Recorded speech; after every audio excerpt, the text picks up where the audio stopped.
Fantom Podcast.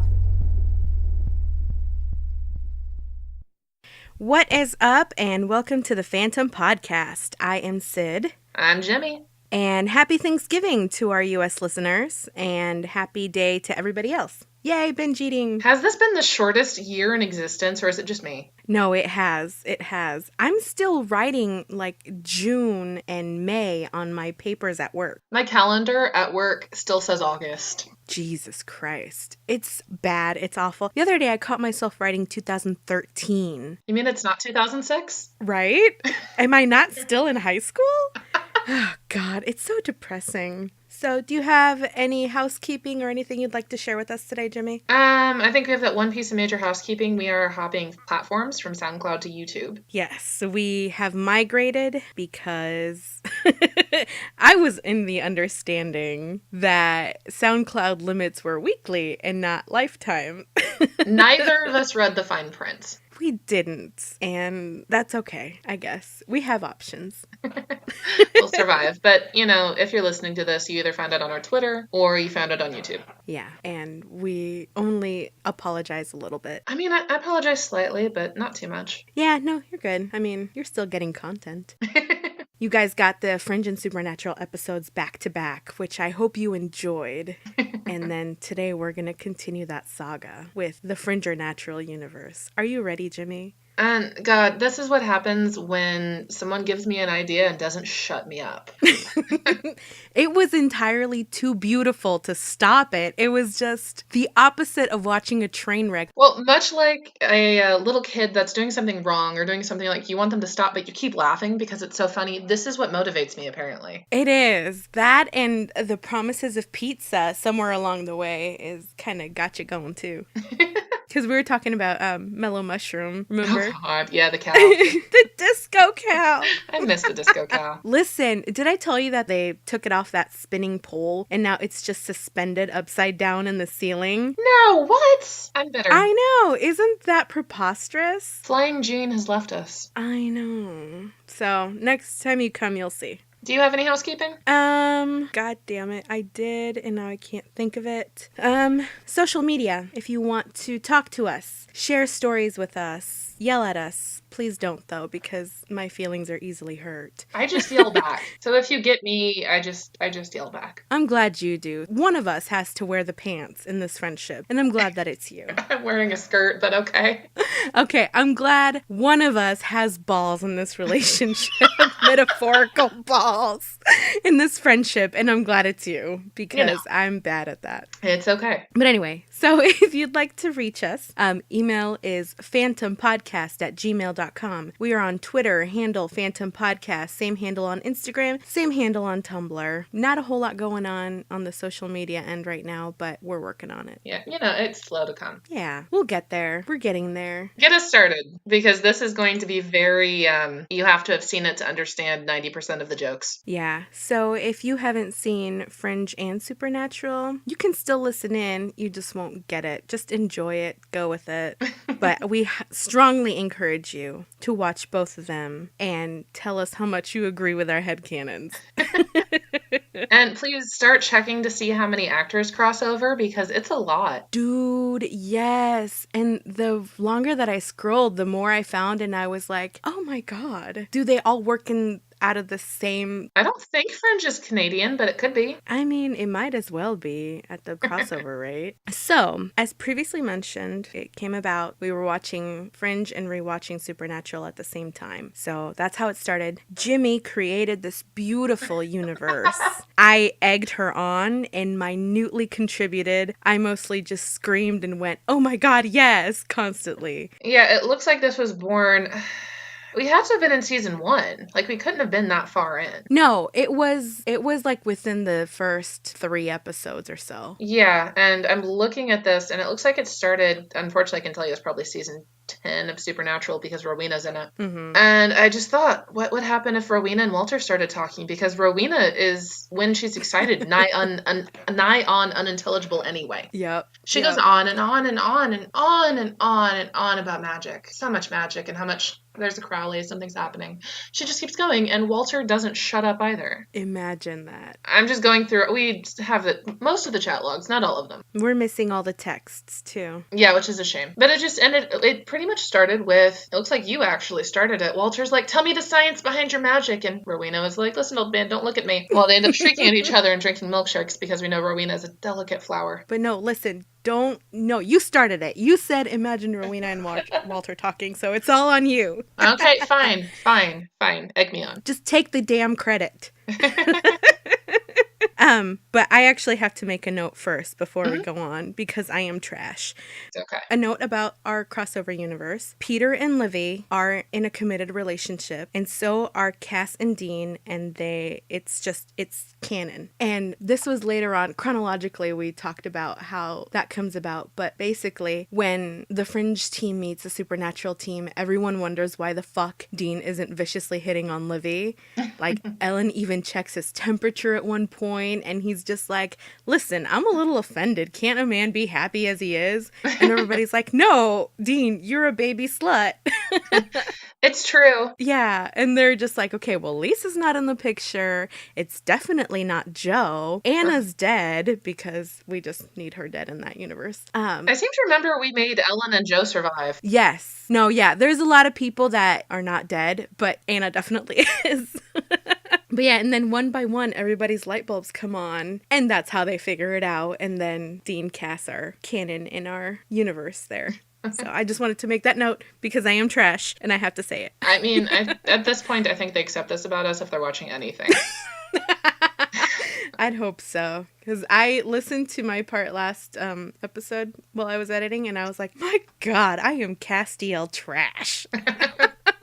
My bad. But anyway, go ahead. And I love this title, The Winchester Party of Bicker. But within this headcanon, one of the running jokes is Sam's seen some things. Sam puts up with a lot of things back in the bunker. He does. Is apparently this also takes place in the middle of season 8. Yeah, we've established the bunker as just the place to be. And I think Olivia and Peter have their own place, but everything kind of takes place in the bunker. Yeah, it alternates. Another accepted fact of this headcanon is Sam and Astrid are drunk argument buddies. Oh, yes! They are the bestest of drunk friends. And Astrid gets real sassy. As Astrid gets more progressively drunk, she starts insulting people. And apparently in my world, she's taking phrases from season 1. But she's going like, Peter, you're bossy. Like, so bossy. Olivia, he's so bossy. Yeah. He's so bossy. Olivia, you're short and bossy. You're short and rude like Dean. And Peter and Dean are best friends. Peter is actually, you started calling him Third Wheel Winchester. Because he pretty much is. He's starting to pick up the leather coat. And there's an episode in Fringe where you lost your mind after I called him Third Wheel Winchester. And he shows up dressed essentially like Dean. Yes! Oh my gosh, that was a beautiful moment. I was like, headcanon confirmed. They're in the same universe. He's Third Wheel Winchester. He's the third Winchester.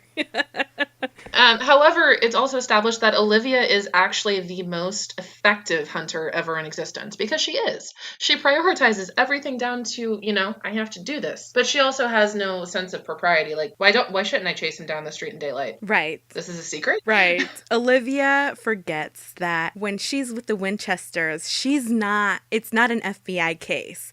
You can't just chase down the baddies down the street and everybody's gonna applaud you for it. She doesn't internalize the fact that this is kind of a secret people don't need to know. And I love that about her.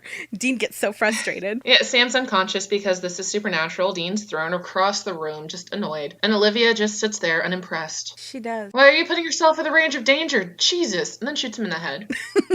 Because she has frighteningly good aim. She shoots like 3 times and hits everything. And every time Dean just internally applauds. He could. Oh God, sorry, I just got to the point. I've got a corpse and a Winchester. I think it's the short one.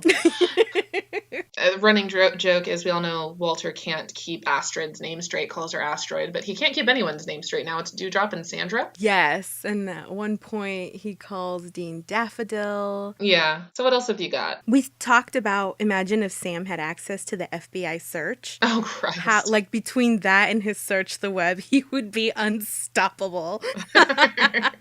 Sam is secretly the controller of all things. He is. He's got powers, man. Based on that, because right after that, I start making jokes about him making predictions and then texting Olivia things like, go check on Peter. I think he's done something stupid. It is beautiful. Their friendship is so beautiful. Okay, and can we mention Astrid and Kevin? Oh no, just poor Kevin. He's an AP. He's an AP, and here comes Astrid hitting on him, and he just doesn't get it, man. He's like, why are you talking to me? Oh my god, there's one point where she's, oh, god damn it. There's 65 pages of this shit. And, well, the thing is, we started essentially our headcanon was, someone versus someone actually meeting someone engaging with each other. Because at the time, we hadn't fully accepted that they were the same universe. Yeah. So it was things like, you were giving me prompts like, let's see, Olivia versus Charlie, and not Charlie from Fringe, Ginger Charlie. However, the whole focus of this was largely the Winchesters, Castiel, and then the main team on Fringe. And then eventually Walter is allowed at the bunker and loses his mind. Him going through the Mena letters stuff. This science is fascinating and incorrect. Walter, just let it go, Walter. Walter, stop it. Let go of the manacles, Walter. But it also goes through essentially how they begin interacting. And it's kind of interesting to watch because both of our characterization finally gels after a couple of days. And literally probably a couple of days. But another thing that carries through is braiding Sam's hair. Yes. Okay, I just got there. Where Walter says, are you boys in a band? What the hell, Walter? What? They have band hair. Like 70s hair metal. And I think this next response is, damn, Sam, you kind of do. Shut up, Dean. Olivia! What, Dean? Do you have hair clips? This is important. Oh, God. I think I'm pretty sure I just watched that episode from season 8 where Dean threatens to cut off his hair. And that's what brought this up. 5 minutes and hair clippers, man. They end up using Ella's hair clips. Who's Ella? She's 7. Oh my god, that's perfect. Dean! Shut up, Sammy. It's Braden time. Yeah, I'm getting my band, Sam. God bless anyone who's listening to this. This is going to be incoherent as sin. That's okay. So, established, we have Ellen and Joe. They're both still alive. Meg's alive. And just the worst, but the best. Olivia hates Charlie because Charlie insults the FBI and it's problematic. Astrid is highly inappropriate with AP Kevin. I love it. Apparently Sam spends a lot of time drunk or trying to manage other people. Poor Sam. He's just like, I can't handle this anymore, guys. I'm gonna go get ice cream. And he returns with some fish food. Oh god, when Meg breaks into Olivia and Peter's house. Who is this? It's a demon. Up until page 14, it's mostly just character interactions. Things like how much Olivia hates Charlie. She calls her Ginger because she prefers the real Charlie, who I think the real Charlie is alive. Yes, we had to keep real Charlie alive here. We were already messing with resurrecting people. Why not Charlie? Yeah, Walter doesn't think Ginger is human. Peter, what? Walter stabbed her the other day. Okay, I got to the Meg and Olivia and Peter. Meg hitting on Peter. Dean, she's on my couch. She just appears, and I'm kind of confused as to what's going on. I think it's movie night. Yes, they are watching Casablanca. Meg in this universe has no real purpose except being a locus of chaos to fuck with Olivia. Fuck with Olivia, hit on Peter. And it's not like Dean and Sam do anything because it's Meg. No, they just enjoy it. And this is the birth of why Peter constantly wears sweaters. Yes! Peter, you are so soft. Peter Rabbit. Oh god, why did you let me do this? But beyond that, the thing is, this also lines up with a sequence in the show where he's just wearing sweaters. Like sweaters and leather jackets. It's really weird. It was the beginning of the Winchester wardrobe. He put his own spin on it, This is also third Wheel Winchester's birth. But Meg's pretty much main priority is petting Peter. Like making other people pet Peter. Yep, she gets Cass to join in. Clarence, he's too soft for this world. Cass sighs and comes over, lightly pets the back of Peter's shirt. He's offended. Meg, you may have had a point. The sweater is glorious. Angel hair is not that soft. Angel hair is not that soft. It might be mohair. It's established as apparently bunny fluff. Bunny fluff. And he becomes Peter Rabbit. And Dean is fuming in the other room. Castiel, angel of the Lord, get your ass in here. Oh no, here's the birth of after the FBI database, Sam now has a sense that in the force something is wrong. Yes. Oh my gosh, I see your highlight in real time. You should be able to, because we're sharing the same document. I love it. No wonder I was like, what the fuck is that little pink thing? It's you. Oh, that's me. My God, we are truly in the future. But this looks like it's right. It's relatively right after we decided after the FBI database and his search the web, Sam now becomes unstoppable, and this is right before we establish that he is the most long-suffering child of Dean. Oh, he is like Cass dad and Dean dad, and having to wear earplugs and headphones to watch Netflix loudly. But eventually, both Dean and Olivia get annoyed enough that they come in with a demon knife and a flask of holy water. Oh, and Olivia is mean about it. My Olivia is not nice. I love it so much. But also, eventually, Cass and Meg start going after Peter just to harass him. Meg screaming, "I'll see you again, Peter Rabbit," keying it into Olivia's car in a Nokian. And Cass won't read it aloud. The thing is, this does work relatively well within the Fringe and Supernatural canon if you accept that in our Supernatural, not as many women die. Yeah. Just in general. I'm trying to skim through and find an actual plot line, and I found it finally where it starts. Okay. And it's when Meg starts changing Peter's contact list. Where she translates everyone to bunny, bunny, bunny, bunny. And so the only number he remembers is one of the Winchesters. Doesn't know which one. And Sam's just like, I don't know. She braids my hair. She calls me Moose. I accept this. Sometimes he wakes up with braided hair. Little braided crowns. And he feels like a pretty, pretty princess. And steals lavender bath salts from Dean. Which he denies are his. But it finally ends going through this. I'm sorry, I finally found the plot. Okay. Because it sequences perfectly the next day, apparently, where it goes from they're talking about the bath salts and Meg's braiding his crown. So after Meg escapes, they end up breaking into the roadhouse, which still exists. Yes. And they're drunk again, because that is, I guess, how Sam and Peter cope with life. Yes, of course. Oh, no. They were talking about John Winchester. They were talking about, what is your past like? And then they start having daddy issues. So they're drunk at the roadhouse. And I mean, to be honest, as wonderful as Walter is, he's not the greatest father. No. Until relatively later. And John Winchester is the actual worst. He is. We've established that John Winchester is a great big bag of dicks. Yeah, I mean, I feel like that's insulting to dicks. I'm just throwing that out there. I'm just saying, yeah. So after the whole Meg incident, they've all bonded over the fact they've all had to deal with Meg. And apparently my Meg is some sort of pixie that just appears. Mm-hmm. I think she just breaks into things. But finally they break into the roadhouse. It's like 2 a.m. They started drinking back at Olivia's house. And Olivia kicked them out because Peter started yelling about John Winchester. Mm-hmm. Dean pitched a bottle at his head. Because Dean knows no other way. Of course, that's how he loves. And they start comparing how horrible their parents are. And I think this is the beginning of the character bonding. Yes. Have you ever dealt with a 5-year-old that refused to brush his hair? He's talking about how he essentially raised Sam. How many cows has Walter even had? Dean takes a drink, offers a toast. Like 7, Dean. 7. And then Joe wakes up when they start cackling. And tries to summon Olivia. They start messing with the jukebox. Dean's trying to get Peter to make the jukebox talk or play Black Sabbath or something. I made it. Do it, you wonderful man. Manly shoulder tapping. Oh my gosh, yes. Watch season 2 Dean Winchester. He does a lot of manly shoulder taps. He just sort of decks Sam affectionately, but everyone else, I'm going to tap you on the shoulder and look at you meaningfully. Either that or he's making out with someone. That's how it works. That's how life should work. Walter called me Peter, Paul, and Mary for the entirety of 6th grade, Peter says. Sometimes he just hummed the song to greet me. And poor Joe tries to escape, tries to get Olivia to help, and Olivia is just done. So done. And unfortunately, it looks like Joe in this universe is way too used to the Winchesters. She is. So this is the great bonding. This has to be where he started to become third wheel Winchester, because Peter is screaming at Olivia, "Olivia, no, I'm staying with Dean. He understands me. He understands Walter." Olivia just responds with, "No one understands Walter, Peter." Joe goes out, grabs Olivia's keys, brings in donuts to bribe them, and gradually leans them forward, leads them out because they want breakfast. And then it becomes the Olivia, you're short and bossy, because they're now drunk and feeding the alcoholics. Yep. And then Olivia tries to get him to leave, and he's like, "We gotta go check on Walter. He's been texting Astrid pictures of dolphins. I don't know where he's at anymore."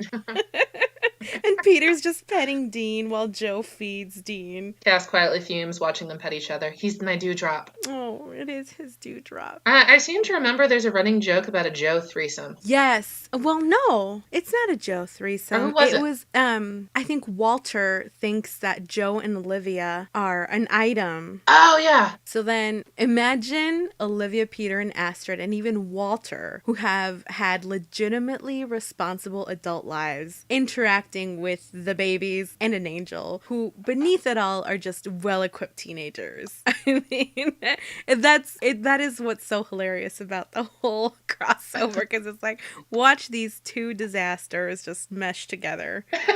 Anybody on the Fringe team, even Walter sometimes, can be more functioning than my babies. Yeah, and that's kind of the thing is Peter and Dean bond, but Peter's still better, more functional than either Winchester combined. And I think that's kind of the joy of it is, I say it here and I still agree, they only really interact as essentially a group of two or a group of three. They're not good with other people.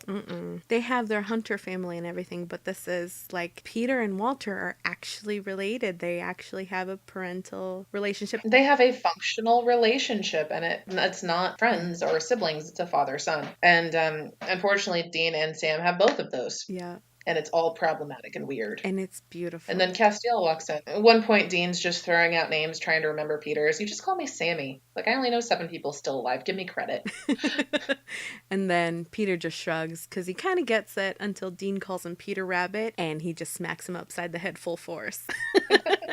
I'm just not even sure if Meg really reappears. I think she pops in because she is essentially the demon in this episode. Yeah, she has spots here and there, but just her big thing was at the beginning of the headcanons with the living room Casablanca petting Peter Rabbit. Poor Peter. Like, he is a functional adult, so he doesn't really fight nearly as much as the rest. No. So, obviously, Dean and Peter have their bromance, but later on, we do establish that Dean and Livy are drinking buddies, and Peter and Cass get the task of just picking them up and shoving them back home. Then they just look at each other like, are you kidding me? Yeah, unfortunately, they have the thankless task because Drunk Olivia was my favorite thing to write ever, and I enjoyed Drunk Astrid. God, just these babies have a drinking problem thanks to us. But it's beautiful trying to imagine them because, I mean, they're, especially the Fringe cast is so well put together and this and that. So just watching them unwind and just let loose completely, you did a beautiful job. You know, the thing is, it's established in the show. That's kind of the wonderful juxtaposition. Ooh, good word. Yeah. Woo, 10 points. Yay! Supernatural, where, I mean, I don't know. Have you seen the episode where Sam and Dean go to Jodie's house and eat, and she looks at them like, were you raised in a barn? And they raised each other, and that's the problem. Yeah. And the thing, Peter, Olivia, even Walter, Astrid, definitely, even Kevin from Supernatural, understand how social grace works, how manners work, that you shouldn't run screaming after an angel. You probably don't wander around in a bathrobe and a saber. Why not? However, I do hold that Peter and Gabriel were the best thing I've ever done. One of the best things I've ever done. Yes. Peter ends up living the Tuesday situation that Sam had because Peter has pissed off Gabriel. Mm-hmm. Not for any reason. He just noticed Peter was around the Winchesters, and Gabriel kind of likes the Winchesters. I don't think he understands what to do with them. So Peter starts to get a sense of something wrong, spends the next 5 wake-ups investigating and setting traps. And the thing is, he is insanely, better prepared than any Winchester in the situation would be. Within a week, he has a trap of holy oil and excessively attractive women because he's figured out that's what Gabriel likes. Mm-hmm. He gets it within a week. And Gabriel's like, so you caught me. What was your clue? Seriously? You play the same song every morning. You're a bit faster than the others. And Peter just says, I don't sleep in hotels for a living. There's no fighting. There's no argument. There's no trying to stab him or trap him or anything. He's just like, I'm done. Are you done? Let's be done. I'll wait for you. And then I said, imagine the petty staring contest between Peter and Gabriel. Passive-aggressively eating McDonald's, staring. Like, I'll wait. I can wait for you. And I just said, it's downright erotic. And it's something you have to understand having seen Fringe. That man is pretty. Oh my God. Or I guess if you've seen Dawson's Creek. Either one, which I haven't. My bad. We forgot to describe one interaction that he's just so bitter it makes me laugh. Which one? When Sam tries to go visit Broyles. Okay, what page are you on? What page are you I honestly don't know. I haven't found it. I mentioned it. I found it earlier. It could be further down. Sorry, I just found that Sam and Dean are in Olivia's phone as Dean's handler and Sam's handler, respectively. on? Okay, if you go to page 35. No. Yeah. 35. It's when they start changing phone numbers and just fucking with Broyles. I think earlier on, Sam visits Broyles and he shreds the IDs that Sam has on him. Mm-hmm. And so Sam just goes back out to the Impala and reloads his jacket with more IDs. And they duplicate Broyles' badge and they pose as him. So they have matching Philip Broyles badges with their photos to Agent Broyles and Captain Broyles. They go back and looking at their badges that Peter is now Peter Rabbit, Olivia is blonde and frightening. Astrid is just a star emoji with a small astronaut next to it. And then the birth of Third Wheel Winchester. Mm-hmm. After they've been friends for a while, Peter and Dean start sharing wardrobes without really realizing. Their laundry gets a little mixed up, and then bam, Third Wheel Winchester. 3 men, 1 wardrobe. It's true! It is true, and it's beautiful. And Astrid just laughs and laughs. And this is where Meg reappears because now she starts cornering Peter and Dean outside of like grocery stores and petting them aggressively. No, I just found an image that is evidence. It is Peter Bishop wearing the gray Winchester hoodie. You know the word Sam lived in for about 2 seasons?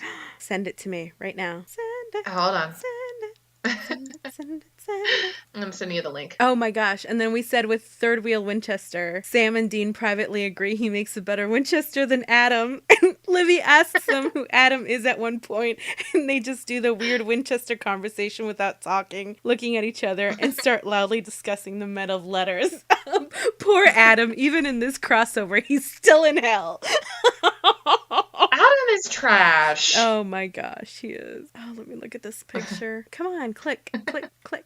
I sent you 2. Oh my god. I see. That's definitely Sam's hoodie and one of Dean's old jackets. It's canon, man. It's established. We weren't far off at all. No.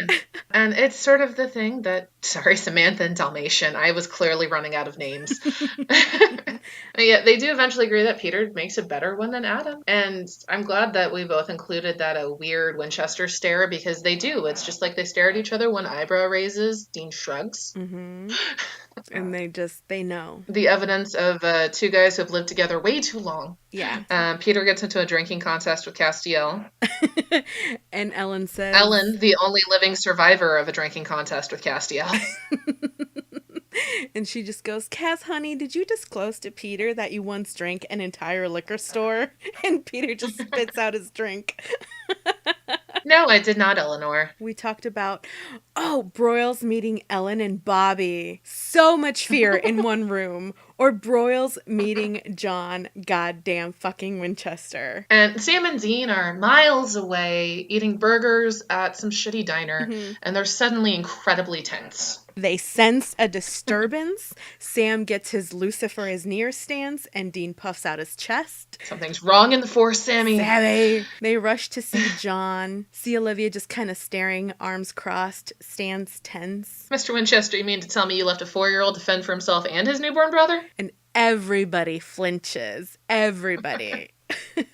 Yeah, and then Sam and Dean suddenly discover they fear Broyles more than John. Because Broyles just disappointed. Yeah, because I think that Mr. Winchester line was from Broyles. That was Broyles. Yeah, it wasn't Livy. Yeah. And so John looks over to his sons for support, and Dean just holds his hands up and backs away. Sam just does that weird, nope, smile and backs away. Peter is frozen in place. Olivia tries to cut in, but can't find her voice. It starts to get loud, and I think at this point, Broyles isn't yelling. Mm-mm. He's just using his Broyles voice, which I cannot do that voice. I can't do him any justice. No. I don't think we're trying to do any of these characters justice. No, I can't. It's not going to happen. No. And this is actually the point where I can tell which episode we're watching in Fringe. It's like season 2. Because you, in the middle, go, oh God, at this point it feels like Dean Cass will be canon sooner than these 2. Yes! It was such a painful, slow burn that for a moment I legitimately believed it. I was like, I think we're going to get some hand holding before these 2 even look at each other again. I was so bitter. Looks like we brought Mary Winchester back briefly. No, we just brought her back. We brought her back. We decided that Mary needed to be a part of this. Yeah, Dean took the phone. Mom, did you send him over? Peter's in the background shouting. Oh, he's been driving on his own for a couple of weeks now, haven't you, Walter? He's doing just fine. And Peter starts screaming, Mary, he got lost in Chinatown once with all of my contact information in his pocket. Oh, Peter, honey, he's doing great. He made it safe after all. And he has one of those cell phones of his own now. And Livy's like, yeah, she's got a point. Dean's like, this is heartwarming and horrifying. Mary starts to get snippy. Dean Winchester, I know what I'm doing. They're both starting to relearn their responses to their mother, which, oh my God, my heart. But eventually, that's right after that, we ended up in Jody, their essentially foster mother. Mm-hmm. It's not Ellen, it's Jody. She's the one who does the young man, if you dare, tone with Sam at one point. Oh, yes. Oh, she is a gift. Looks like you boys finally got your shit together and befriended someone sane. And she looks at Peter like, who's this tall drink of cranky? Speak for yourself, Jody. This one's got some fight. And she sits down to discuss law enforcement with Olivia. It's the most normal interaction you've ever heard of. And she just settles down, talks about the law. You teaching the boys to stop forging their documents? I've tried, Sheriff Mills. No. Call me Jody. And she says, Call me Jody. How hard did they shit their pants when they realized you're legit FBI? Not a clean trouser in sight, Jody. And Jody just cackles. She claps her on the back. I think that's what I meant. They both ignore the boys. They're just quietly bonding. Peter attempts to enter the conversation because he is a grown man. But Olivia and Jody are just like, no. You're not part of this, honey. And start laughing. And then Third Wheel Winchester goes to join Sam and Dean sulking in the kitchen. Jody looks at Olivia and just goes, has your boy always worn that much plaid? And Olivia just snorts. The Winchesters are a bad influence. Occasionally, Peter attempts to get in the middle of a Winchester dangerous codependence moment, which all of those have capital letters. Yeah. And they just stare at him like he stopped speaking English. He's picked up Dean's huff. They both tried Peter's blank stare of terror. Both failed. You're too expressive, Dean. Shut up, Samantha. Fine, Dalmatian. Because we know in this headcanon that they collect Walter's names. It's no longer just bitch and jerk. It's shut up, Dewdrop.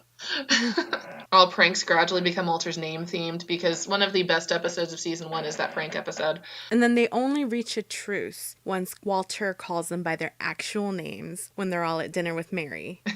Dean goes, look, Scarlett, and Walter cuts in, his name is Samuel, Dean, and they just freeze. Somewhere between awe and fear. He knows something. Does he do this on purpose? Is he just tired of the jokes? We don't know. We don't know. And then Dean just goes, Sam, can you pass the, just pass me something, Sam. And Sam just pitches the salt shaker at him. Spilling some on Walter, just in case. Can't be too careful. And this is kind of mostly just a good walk down memory lane because this is hilarious. There's a plot. I sent you a link. There's an actual plot to it. We eventually got there that it goes from just this person meeting this person to, oh, this is how they became friends. These are established friendships within it. Mm-hmm. Astrid is always inappropriate. Oh, Astrid. I love our universe's Astrid so much. She is a gift. This is just Astrid after she is done. She's done. She's done with Peter. She's done with Walter. She's done with all of you. Mm-hmm. She now has Kevin. She has Kevin. And, well, first of all, Peter, that plaid is so tasteful. So clearly he's picked up some of the Winchester habits, but also he's kept some of his own touch to it. Oh, yeah. It's actually tasteful. A Winchester plaid is either from, like, Goodwill or Wally World, all the way to, like, Bass Pro. Their plaid is expensive, but it lives for decades. It does. It's all stained with vampire blood and some leftover Leviathan vomit, you know. They've got but Peter Bishop has a plaid jacket. But no, Astrid in this universe, from the beginning, she's Sam's drinking buddy. Mm-hmm. But eventually, they get each other. That's how it works. Yeah. And then she meets, I'm sorry, what the fuck is this line? Okay, no, sorry, this is Mary losing her mind. So you remember my name, Olivia? That's not natural. Olivia all smug in her pantsuit. He always remembers mine. He does. Boys stop gluing stuff to each other. It's making things weird. Now is not the time for porn, Dean. And so it looks like Sam and Peter gang up to start doing pranks on Dean. Oh, yeah. As they're all bonding as a group. So they steal Dean's spray paint, his hair gel, like the LA Looks stuff. Yes, an industrial-sized tub of hair gel. It's not expensive. It's just a lot. Dean, your hair isn't painful to touch anymore. Cass spends an entire Sunday just rubbing his face on it. Then he starts comparing the sweater to Dean's head, which Olivia's become very possessive over Peter's sweaters just to make sure the Winchesters don't steal it. Olivia then produces one sweater instead of Peter because apparently Peter has no idea where his clothes are. And then we go through sort of a debate about who next needs to be in the universe. Sorry, squeaky chair. So much squeak. But Death. Have you forgotten Death in Walter? I have not. I'm trying to scroll to that. Okay, there we go. Yep. So we forgot Death and we said, how would we work him in? And I said, yeah, we had everything established up until that point. Yeah, because we're so fond of Death as a character. Just he's so good. He is good. He is precious. And so I said, oh God, I want Walter to recognize him, but in a friendly way. Like Walter's just like, oh, we had tacos once in Los Angeles. Death used to pop him in from St. Clair's to go get lunch because Walter is a man who appreciates a true culinary masterpiece. It's true. Yeah. You said, for two people who can't die very well, Death fucking loves the Winchesters. And I said he had no choice but to regard them after the fifth resurrection. But they keep going, and at one point Death just gives up and starts to feed them instead. So Astrid, where's Walter? Oh, a man in a black suit came in to take him to lunch. They said Dean sent him. And then Astrid, who was possessive, she freaks out when she realizes that someone tells her it's Death. Mm-hmm. 1 year for the birthday's package just shows up on Peter's doorstep. It's a box of books with a note on top. Who's it from? Thought you would like some light reading. Love, Chuck. We skipped this part at the top there. Peter discovering the Supernatural books and just tormenting Sam and Dean with them, just texting them passages and leaving voicemails and calling them and asking them to put him on speakerphone and reading it out loud. Oh, yeah, I totally skipped that as part of their bonding. I didn't catch that. Yeah. Peter calls Dean, put me on speaker. What, man? Just do it. Sammy, come here. Peter's on the phone. And Peter starts reading choice segments in his most obnoxious voice possible. And they start hanging up on Peter, who just keeps calling and leaving voicemails. And do you want to read this beautiful passage that I made up? Or do you want me to?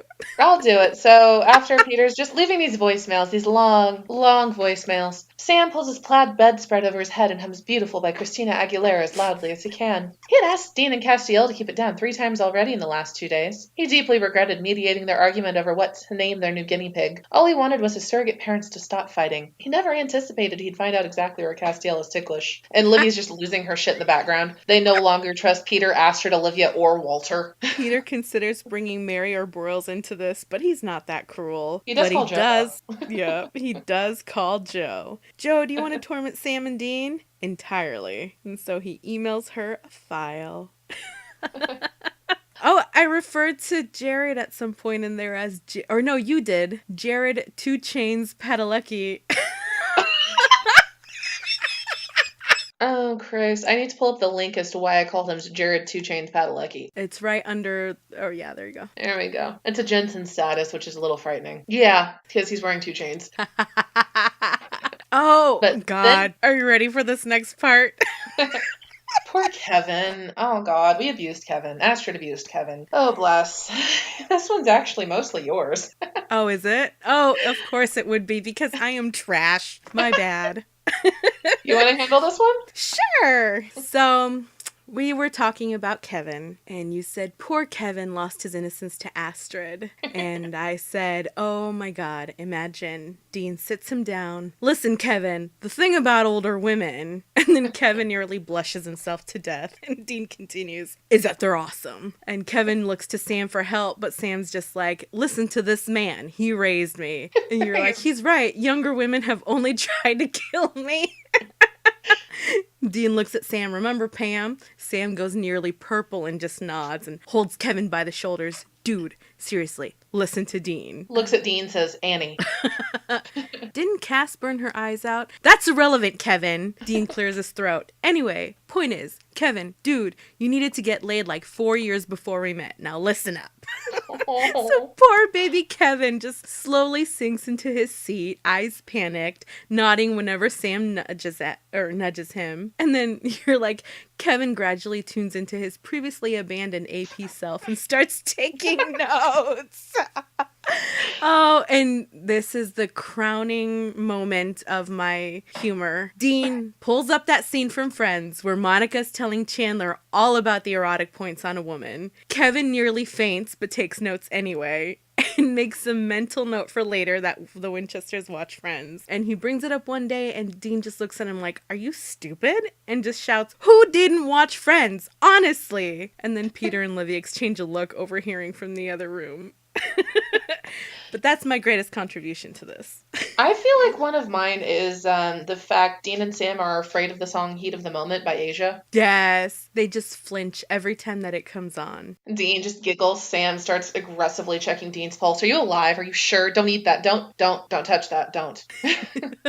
He just slips out in the middle of the lab because it's Walter's favorite song. I died 700 times once. It broke him a little. Oh, no questions. Just, oh. Because they're used to it. It's what their lives have become. Oh, I like this next one. Oh, God. Do you want to say it? Yeah. But the joke is, they've been friends for a while. They work together as a group. And now they're wondering, where's Olivia's anti-possession tattoo? Because she has one. Of course, they would make her get one. Oh, yeah. one. Everyone has one. Including Walter. Walter has to have one. Astrid has one. And it's just, right under her bra line. So she wants to know why Cass can't find the little Winchesters without a phone call. And he's like, "Go find Dean. Hold on. Let me get my cell phone." "You're an angel, Castiel. Why?" "Man on the other line is telling me there's an error, Dean." "Dean, are you joking again? Why would I leave my name and number? You know who this is." Castiel having a hard time with answering machines in general, and he just ends up going to, "Answer your fucking phone, Dean." And Olivia gasps. Kevin is quietly impressed. We're not sure why Kevin's there, but he is. Just constantly eating cereal or burrito bowls with extra guac. Oh, we like to keep Kevin well fed in this universe. He's not drunk, he's just fat. Oh. He's full. He's very full all the time. Okay, and then Astrid bought him a placemat, and she bought matching ones for the Winchesters and forces them to use them in the lab. And he said Olivia just gets butcher paper whenever they come over to her apartment. Wearing ponchos. Yep. "No hair gel if you plan on sitting on the couch, Dean." Dean shows up in his Wild West outfit of defiance, makes Sam wear that weirdly flashy shirt from the same magical adventure. And Olivia just goes, "I like your blanket, Dean. It's a serape." It's a poncho. Shut up, Simba. Tequila for everyone. They talk about the package delivered so many years later. Olivia calls bullshit because she can never get a package delivered on time. And so Sam's like, "No, I still have that phone." Olivia tries to examine the phone, but she doesn't believe any bit of the story of the cult. No. She'd have the full eyebrow raise, lip tilt, question face. And then Dean and Sam were just like, "Livy, it's true. It's true, Livy. Oh my gosh." Like tiny toddlers trying to make her believe. But she's not having it. Yeah, but Olivia still has this problem, and it's established early on when they yell at her while she's chasing a vampire down the street, that she finds the beheadings therapeutic. She goes out of the end sweaty, smiling like a good day at the gym. And Peter gets a fear boner every time Dean or Sam mention vampires. Oh my gosh, and then you said Peter and Jefferson Starships. You named them what? And Dean is just beaming. "My idea, Jefferson Starships." And Peter just blinks and looks at Sam, looks at Livy, and realizes Dean's not joking. Why? And I feel like they're just walking them through that weird stuff at Jefferson Starships episode, and they very pointedly do not talk about Eve taking Mary's form, but just attack her. So he's flipping out, and Eve looks over at Peter and goes, I don't recall there being a third one. Did you guys know there was a third one? Hold the fucking phone. Since when is there a third one? And the entire case just stops. I mean, thankfully the babies don't, and so Eve gets shanked, and she's just like, "Who are you?" She's not even mad that she got killed. She's like, "Why are you here?" This is not how it went before. But Olivia, after destroying all the Leviathans, taking everything out, she's gotten her beheading done for the week, just washes her hands, changes her shirt, and goes, "We need to go get pancakes." And she slaps Dean upside the head and just, "Go make nice with Cass." It's like, "But he was being a baby." "Dean! Fine." And then Olivia's just like, "Cass makes better pancakes than anyone." Just for context, this is right after Dean calls him a baby in a trench coat. Oh yeah, so she makes some makeup, which I appreciate on her part. Thank you, Livy. Yeah, and then we finally begin discussing that Olivia's view of the Winchester's life is she just Yeah. accepts that her friends have lives. Peter doesn't stop asking questions, but Olivia just accepts it, and she doesn't question it. But she thought the French department was bad, but she was not prepared for the Winchester idea of a functioning family life. And Yeah. sometimes they just say things that would be weird coming from other groups of people, and she just goes, Winchesters. And Peter picks up Deanisms, and Olivia is alarmed. Oh, and then we get into Livy and Dean would make great angst drinking buddies. Oh, they would, because they have to deal with the same thing from slightly different people. Just everything's terrible. Nothing's normal. This isn't right. Mm-mm. So, which I honestly think would be the direct result over what we said next, where Sam Weiss meets Sam Winchester and Dean tries to kill him. Because there can be only one. I can only manage one of you. And then they go off and he gets drunk with Livy because there were two. They were weird, and it was two. Sorry, I'm scrolling down. Dean and Cass locking Sam out of the bunker periodically now that they're friends with Olivia and Peter, and Sam has a place to escape to. Yeah. So Sam takes to hiding at Olivia's, and she stops and goes, "How did you get here?" And she responds, "Here goes, I stole someone's car." Like, it's a Winchester thing. So she texts Dean with, "I hope you're happy." "Yes, I am." Oh, and then we get into more trash from my end. I kind of fed into it. I love it. Thank you for humoring me. Well, Peter and Olivia double date with Dean and Cass occasionally, and Dean and Olivia end up the drunkest, and Peter and Cass just sigh in carrying them home. And they've started When they carrying destroy Olivia's house.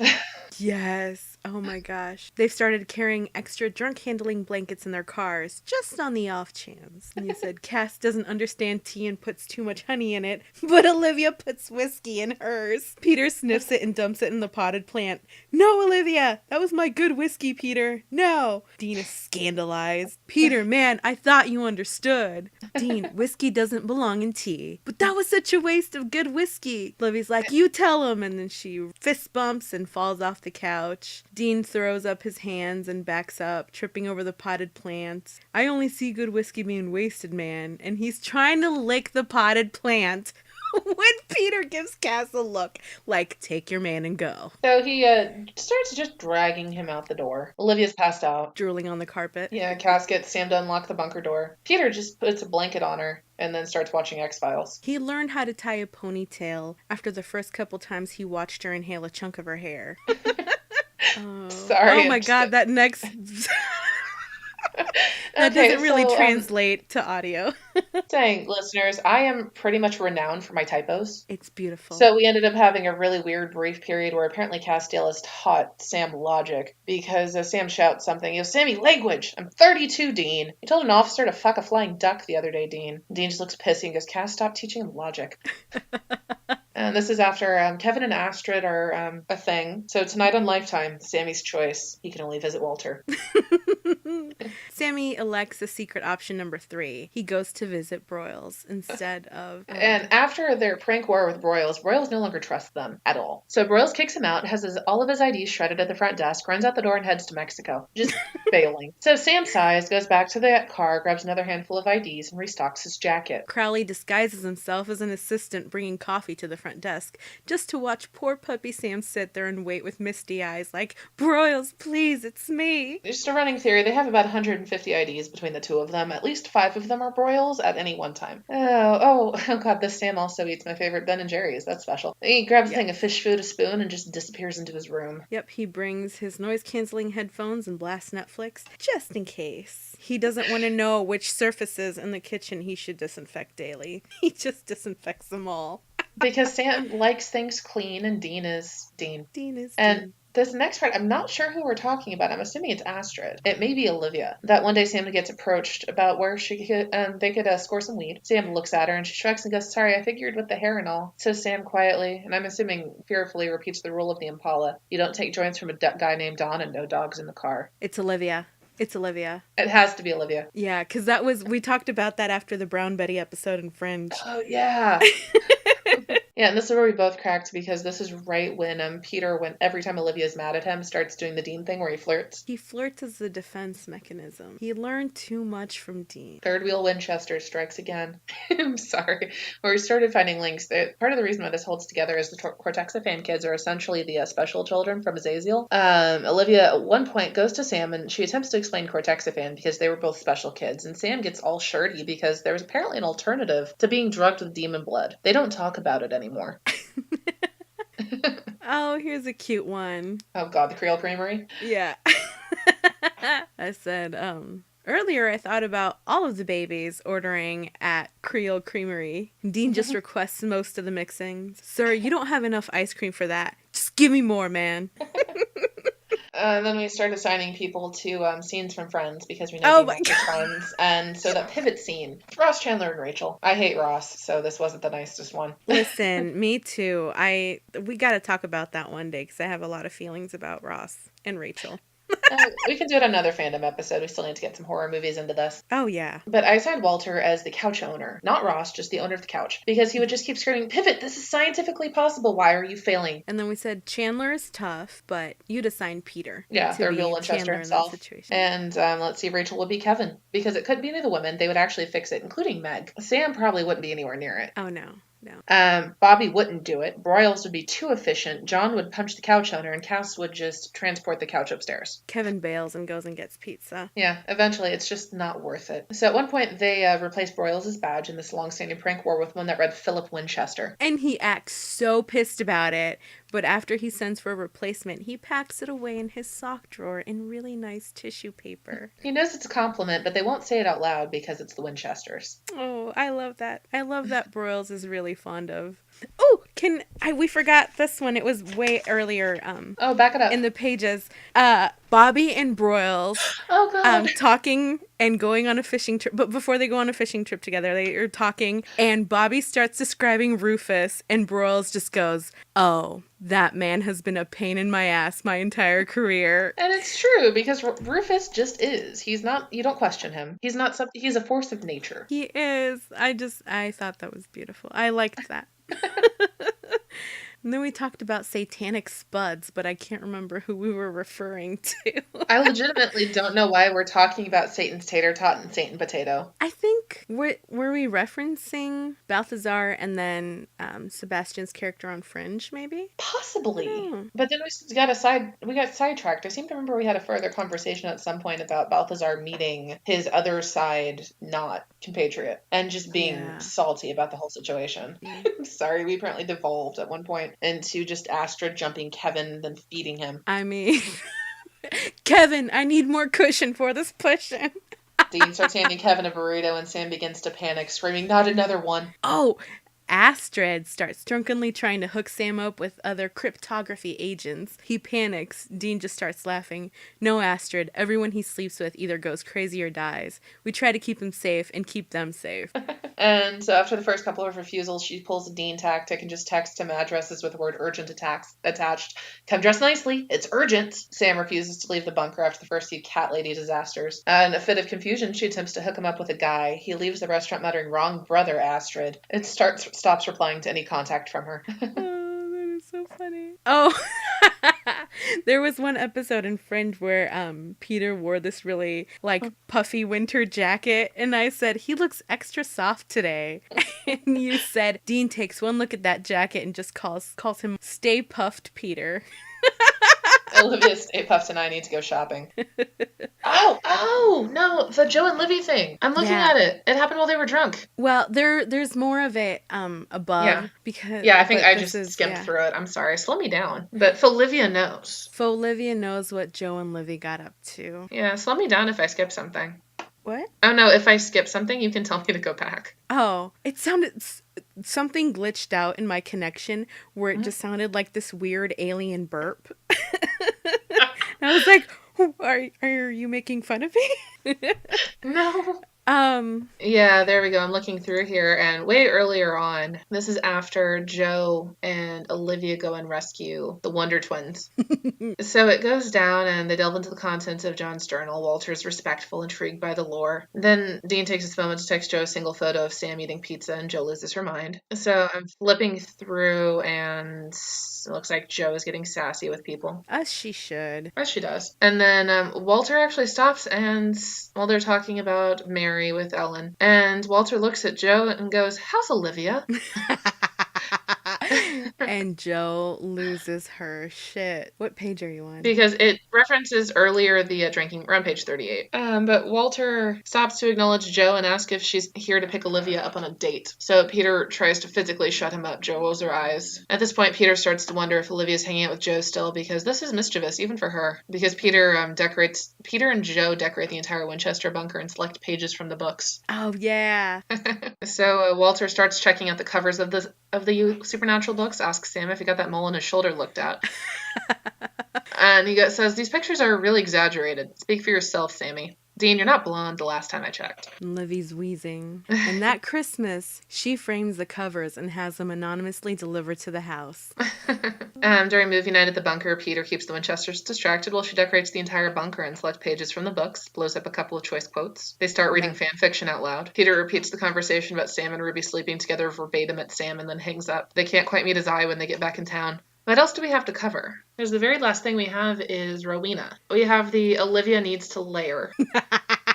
Yes, we said the excessive layering upsets Olivia. 3 buttons undone. Dunham. Dean getting snarky with her at the mall. Buy a friggin' tank top for once in your life. Here, this one has lace. And she just goes, I don't do lace, Winchester. My clothing is fine. Oh, we forgot Cotton. Oh, My baby sweet Cotton. baby Cotton. We just said that he would get along with Dean. Like, in another life, Cotton would be like the 4th Winchester cousin twice removed. The one cousin that nobody quite remembers that showed up for a hunt every summer.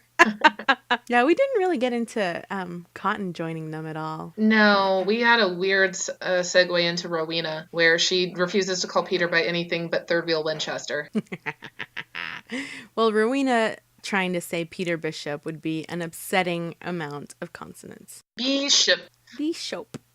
And they mostly just have bitch face-offs, mimicking her eye roll sarcastically. Eventually becomes a habit that Dean tries to break him from. It's uncanny, stop it. What, Dean? I can't even tell if I'm doing it. Olivia takes to throwing small objects at Peter every time he does it. It's called conditioning, Peter.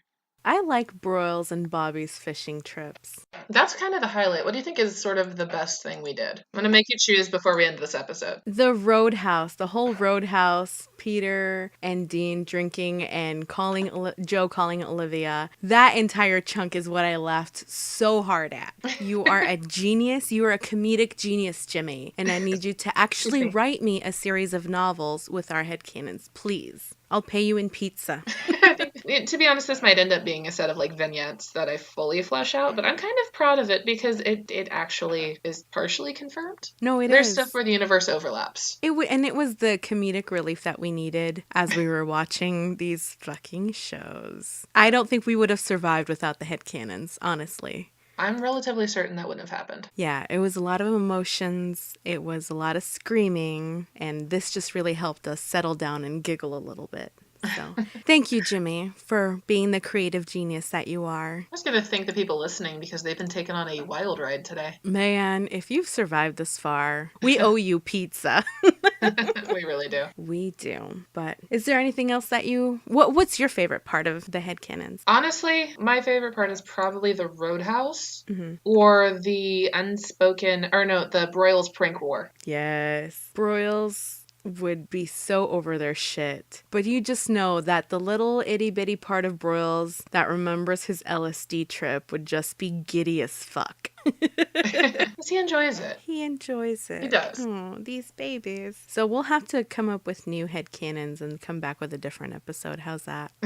We will at some point. Or we can just extend it and do a live read. Well, yeah. Let's do that. We'll plan on it. Someday in the future. The Strawberry Assemblage. A dramatic reading by Jimmy and Sid. So this is kind of rambly, but I'm having fun. I don't know about you. I am having so much fun. But on that note, I think we have horror movies coming up for our next episode, and that might be a little more coherent. Yes, because going through these, we need to talk about the horror movies that we've seen and those particular chat logs. We need to do reviews. We need to do a little more spooky focus for the next couple episodes. I mean, I'm free for the next 2 weeks, pretty much. Let's do this. Let's do it. Send me a calendar invite. Share your Outlook calendar with me. God, I'll give you my work one. It'll get real weird. Listen, same here. Well, I think that we are pretty much ready to wrap up here. So thank you for Ready to rock and roll? thank you for sticking with us on this wild fucking ride. Holy shit. I'd apologize, but I regret nothing. I regret nothing either. You listen to it, it's over. Please revisit. So thank you everyone for listening. We hope you enjoyed Jimmy's universe here. I hope you were at least on board with some of it if you made it this far. We'll have spooky things to talk about next week. That's the plan. It might be more sarcastic though.